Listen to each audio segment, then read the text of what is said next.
जय बाबा की जय बाबा की जय बाबा। देवेश पांडे आज आप लोगों के साथ फिर से एक नए भक्त के साथ मौजूद हूँ। मैं आज श्री देवानंद वाजपेयी जी के साथ हूँ, जो LIC हेड से रिटायर हुए, जो श्री राय बहादुर सूरजदीन वाजपेयी जी, जो कि ICS थी श्री सुभाष चंद्र बोस जी के साथ, उनके पौत्र के साथ हूँ। हमारे साथ आज वाजपेयी अंकल अपना संस्मरण सुनाएंगे, अपना एक्सपीरियंस बताएंगे, अपनी इस उम्र में इन्होंने महाराज जी को कैसे पहचाना, कैसे उनकी कृपा पाई और कैसे उन्होंने उनकी उपदेश को सार्थक करने में आगे कार्य किया है। नमस्ते अंकल। नमस्कार भैया, नमस्कार। आज अंकल आप एकदम फ्री टॉक है, एकदम आराम से खुल के जो आपके मन में आया, जैसे आपको प्रेरणा मिली, कैसे आप महाराज जी कार्य में आगे बढ़े, कैसे आपने उनके उपदेश को सार्थक करने में अपना एक कदम बढ़ाया है, आज आप वो हमें से बताइए।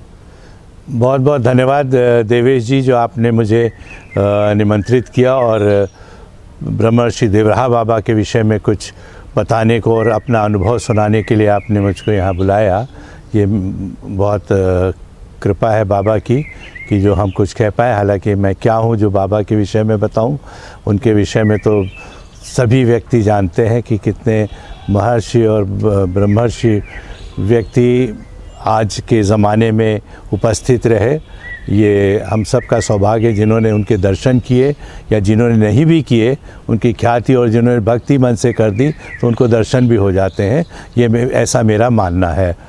जहाँ तक मेरा प्रश्न है कि मैं बाबा से कब से जुड़ा या उनके प्रति मेरी श्रद्धा कब जागी, ये बात है 11 जून 2011 की। जी। श्री ऋषिकेश पांडे जी, जो मैं आपके पिताजी हैं, उनसे मुझे किसी ने मिलवाया और मिलवाने के बाद पहले ही दिन उन्होंने हमको देवराहा बाबा जी के विषय में बताया और अपने भी उसमें बताया कि वो कैसे भक्त हुए और अपने बाबा के चरणों में इन्होंने शीश नवाया और हमको भी इसमें प्रेरणा दी उन्होंने कि अगर आप बाबा के उसमें जुड़ेंगे तो वाकई आपको बहुत शांति मिलेगी। तो मैंने उसी दिन संकल्प लिया। हमने कहा बताइए मुझे करना क्या होगा? बोले आपको गौ सेवा करनी होगी और जो व्यसन है ये सब छोड़ने होंगे। हमने कहा ठीक है, व्यसन वगैरह तो मैं कुछ करता नहीं हूँ, वो तो छोड़ ही दिया। और जहाँ तक गौशाला बनाने का प्रश्न है, गौ सेवा करने का प्रश्न है, तो मैं संकल्प लेता हूँ 11 जून 11 को कि मैं गौशाला बनाऊँगा और एक बाबा का आश्रम भी बनेगा, जिसमें बाबा जैसा चाहेंगे वैसा मंदिर मुझको आदेश देंगे वो बन जाएगा। और तब से मैं और पांडे जी, श्री ऋषिकेश पांडे जी, ज़मीन ढूंढने के लिए कि भाई आश्रम बनेगा तो उसके लिए ज़मीन चाहिए। तो हम लोग निकल पड़ते थे ज़मीन देखने। बहुत दूर दूर तक देखा, बाराबंकी इधर उधर, तो घूमते फिरते कोई पसंद नहीं आ रही थी, कोई वो मतलब फिट नहीं हो रही थी हम लोगों के जो खाका था कि ज़मीन ऐसी होनी चाहिए। फिर एक दिन चलते चलते सैलानी माता मंदिर, जो कि बाराबंकी की स्टार्टिंग में लखनऊ और बाराबंकी के बॉर्डर पे है, सैलाना मंदिर के पास आए तो वहाँ 6 बीघा ज़मीन दिखी, किसी ने बताई थी। तो देखा, वो बहुत अच्छी लगी। सबसे जो वहाँ पे चिन्ह हम लोगों को मिले कि उस ज़मीन पे नीलकंठ महाराज जी बैठे हुए थे और मोर नृत्य कर रहे थे उस ज़मीन में, और गायों का झुंड उस ज़मीन के ऊपर से धूल उड़ाता हुआ शाम को जा रहा था, जो कि ये एक चिन्ह है।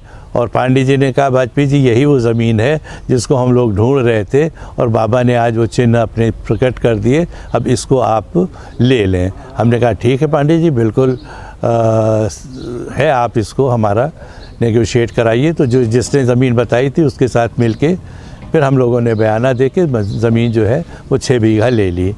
उसके बाद फिर आश्रम बनना शुरू हुआ, धीरे धीरे चलता रहा। और फिर उसके बाद मेरे सन 12 में मैंने ज़मीन ली। सन 14 में मेरा बाईपास सर्जरी हो गई। तो अब ये हुआ कि भाई आश्रम का संकल्प तो मैंने लिया है, लेकिन अगर ये बाईपास सर्जरी हो रही है तो अब आगे मेरा संकल्प पूरा होगा कि नहीं। तो पांडे जी फिर हमारे घर आए और हमको सीने से लगा के कहा कि नहीं वाजपेयी जी, आप ये बाबा का मंत्र पढ़ते रहिए, आप बिल्कुल आएंगे और आपका जो संकल्प है वो पूरा होगा और आप ऑपरेशन करा के बिल्कुल स्वस्थ होके आएंगे। और वही हुआ। हमको जो मंत्र बताया पांडे जी ने, वो मंत्र मैं जपता रहा, ऑपरेशन से पहले भी जपता रहा दिमाग में। और जब होश आया तो देखा मेरे दिमाग में वही ओम नमो भगवते वासुदेवाय नमः ये मंत्र चल रहा था।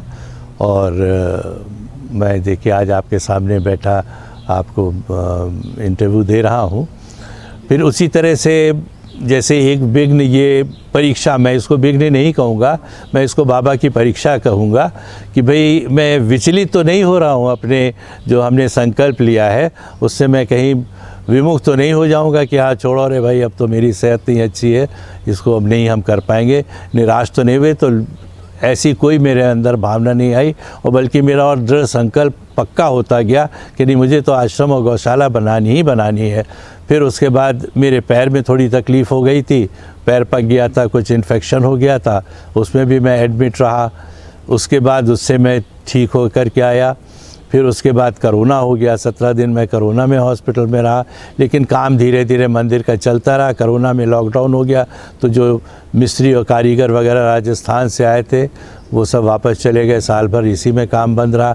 फिर शुरू हुआ, तो करते करते इतनी सब परीक्षाएं बाबा ने ली। हमने कहा बाबा ठीक है, आप परीक्षा लेते जाओ, उतना ही मैं और मजबूत होता जा रहा हूँ, और एक दिन ज़रूर बनेगा। और वो दिन आया जब बाबा ने प्रसन्न होकर के वो कार्य पूरा कराया। और 28 अप्रैल 2022 को आश्रम कंप्लीट हुआ और प्राण प्रतिष्ठा बाबा आए, विराजे, और 4.5 फुट की मूर्ति बाबा की विराजित हो गई, और तब से आश्रम बन गया है। और यही मैं अपना सौभाग्य समझूंगा कि ईश्वर ने हमको चुना, बाबा ने हमको चुना, कि जो मैं माध्यम बना बाबा के आदेश का, कि मैं अपने हाथों से पूरा करूं। वरना मैं करने वाला कौन होता हूं, ईश्वर की इच्छा के बगैर नहीं हो सकता। लेकिन सौभाग्य है मेरा कि मुझे उन्होंने माध्यम बनाया और ये संकल्प मेरा पूरा कराया। अब जहाँ तक श्रद्धा की बात है, श्रद्धा देखिए मन में अपने आती है, और जिसके भाग्य में होता है। मैं ये भी कहता हूँ कि पूर्व जन्म के मेरे कोई संस्कार रहे होंगे कि जो ऐसी भावना मेरे प्रति आई, जबकि मैं ईश्वर से धर्म भीरू मैं शुरू से रहा, बचपन से ही मुझे ईश्वर के प्रति आस्था रही है शुरू से। तो उसी तरह बाबा भी हमको, उन्होंने एक तरीके से हाथ पकड़ के मुझे उबारा और अपनी ओर खींचा उन्होंने, और मैं खींचता चला गया। और आज मुझे इतनी खुशी होती है, जिस समय गौशाला में हमारे इस समय 13 गाय हो गई हैं। एक गाय से शुरुआत हुई थी, आज 13 गाय हो गई हैं, और मंदिर भी स्थापित हो गया है, और लोग आ करके उसमें बाबा का आशीर्वाद लेते हैं। इसी में मुझे बहुत सौभाग्य प्राप्त होता है कि चलिए बाबा का कोई कार्य यहाँ पे हो रहा, उनकी सेवा हो रही है।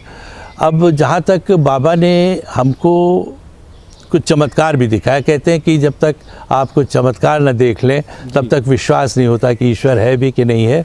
तो उसके लिए जैसे जब ज़मीन हमने ले ली, तो दिवाली वगैरह में भूमि पूजन में दिया जलाने आते थे। तो एक बार आए तो देखा कि सारा सामान तो आ गया था, लेकिन अगरबत्ती भूल गए, वो नहीं लाए।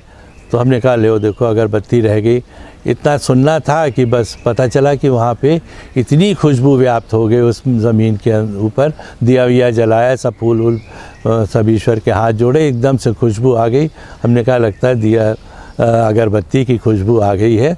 बाबा ने अपना ये कमी भी पूरी कर दी और अपना उन्होंने दिखाया कि देखो नहीं, घबराओ नहीं, हम हैं साथ में। और वो करके एक तो ये हुआ। दूसरे और भी हमें एक ऐसे छोटे छोटे अनुभव हुए कि जो कि बाबा की उपस्थिति और बाबा का आशीर्वाद मुझे प्राप्त होता रहता है। और मैं तो ये सभी से कहना चाहता हूँ, संदेश देना चाहता हूँ कि बाबा की भक्ति में एक अजीब सा कशिश है और अजीब सा लगाव है कि जो भी बाबा के सच्चे हृदय से उनकी प्रार्थना करता है तो बाबा जो है उसकी मनोकामना या उसके कष्ट को हरते हैं, दूर करते हैं, और व्यक्ति में निखार आता है और वो आगे बढ़ने के लिए और अग्रसर हो जाता है। बिल्कुल सही कहा आपने अंकल। मैं अपने सारे व्यूअर्स को ये भी बताना चाहूँगा, जब मैं खुद वहाँ पे मौजूद था, जो अपने शैलानी माता के मंदिर के बगल में अपना आश्रम था, उस वक्त अंकल का पैर, जब ये पूजा में यज्ञ प्राण प्रतिष्ठा में बैठे थे तो इनका पैर डबल हो चुका था। ये चलने सूझ के गया हालत था में नहीं थे, पैर। एकदम सूझ गया था। उसके बाद भी चलते थे और यही अपनी मुस्कान लेके ये पूरे आश्रम में इधर उधर घूमते थे, सारा काम बताते थे। और सबसे बड़ी बात अंकल आपकी ये है कि इस एज में भी जहाँ पे नौजवान 30-40 साल के बाद लोग काम करने से थकने लगते हैं, हारने लगते हैं, अंकल ने आश्रम का एक एक नक्काशी कहिए पत्थर की, पूरा मंदिर कहिए या पूरा प्रांगण कहिए, कैसे सजेगा, कहाँ पे क्या लगेगा, अंकल ने एक एक चीज़ खुद आके देखी है। मुझे खुद रात में विचार आता था कि मंदिर में मैं ये करा लूँ, यहाँ ये करा दूँ, लाइट ऐसे लगाऊँ, पत्थर में ये डिज़ाइन है, उसकी क्या शेप होना चाहिए मंदिर का, तो सब आता था। दूसरे दिन हम बताते थे मिस्त्री लोगों को, वैसे ही वो कार्य करते थे। और आज वो संपूर्ण हो गया है और बड़ी खुशी होती है कि चलिए हमारे हाथों कुछ ईश्वर ने कराया। मैं इसके लिए लाख लाख धन्यवाद ईश्वर को देता हूँ कि जो मुझे उन्होंने इस लायक समझा। और बाकी तो ये अनुभव की चीज़ है। ईश्वर का अनुभव हर एक को अपना निजी होता है, किसी के बताने से किसी को अनुभव नहीं होगा, उसको व्यक्ति को स्वयं अनुभव होगा। लेकिन उसको ईश्वर की तरफ चलना होगा, तभी ईश्वर उसकी तरफ चलेंगे, वरना तो आप अपने रास्ते, ईश्वर अपने रास्ते, किसी को कोई मतलब नहीं है। लेकिन अगर कोई भक्ति करता है, ख़ास करके देवराहा बाबा, हम कहते हैं किसी भी ईश्वर की आप भक्ति करते हैं तो ये आपका अपना निजी है और इसका फल ज़रूर मिलता है कि जो अगर आप ईश्वर की भक्ति करते हैं तो आप किस हृदय से भक्ति करते हैं, मांगना नहीं चाहिए ईश्वर से, बस उनके चरणों की भक्ति की ईश्वर हमें निष्काम निस्वार्थ भक्ति अपनी दो। और बाकी तो सब आपके जिम्मे है, आपको जो करना है, जो आपको मदद करनी है या जो भी कल्याण करना है वो आप करोगे। हमें सिर्फ अपने चरणों की भक्ति दो, यही इसी में बहुत शक्ति है, भक्ति में शक्ति है। इन्हीं शब्दों के साथ मैं देवराहा बाबा को फिर से पुनः प्रणाम करता हूँ कि उन्होंने मुझको इस लायक समझा। धन्यवाद।